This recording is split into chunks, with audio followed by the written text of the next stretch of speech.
Bună ziua și bine v-am găsit. Zi-vă ce s-a întâmplat aici. Hinova spre Stârvina. Uitați, fraților, Stârvina 2, auzi. Uitați, fraților, ce s-a întâmplat aici. A răsturnat un tir, un accident cumplit. Ia uite, uitați câte portocale avem aici. Omul de pe tir e în stare critică. Da, bravo. S-a răsturnat alta, dracu. Scoală cu tibă în asfaltă. Uitați cum sar mandarinele.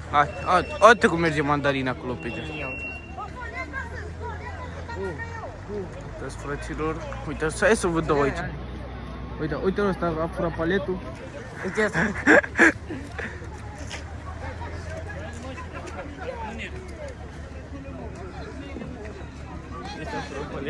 Soe? Uitați, fraților. Cum pendea? Joi și-au luat cu telefonul pe alea cagana. Uitați cum merge portocala cu 200 la oră. Dacă vă pun pe YouTube, uitați cum vine lumea, uitați. Vin să iau mâncare. Așa. Cănându. Zi-mă ce s-a întâmplat. De 3 ori am spus. Audi. S-a răsturnat chiruțul. Uite că furară mandarinele.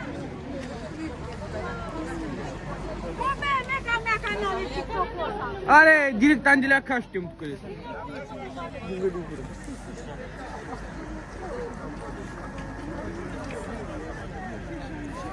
avem lume, avem șovale, avem că sunt. Ori len, orice mai len.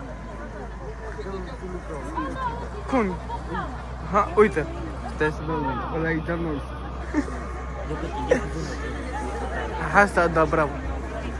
Stai că vă zic, auta ce acolo, auta asta, uite-l pe domnul ăla. Mă, să vezi câte lăzi iau. Așa, că dau. Avem lume, avem șovale, avem căsă. Uitați. Vine să mănânc. Uitați ce locul. Hata ăla fură să mănâncă, vă zurați? Uitați. Să-i sare pe îngețurile din parcarea banii.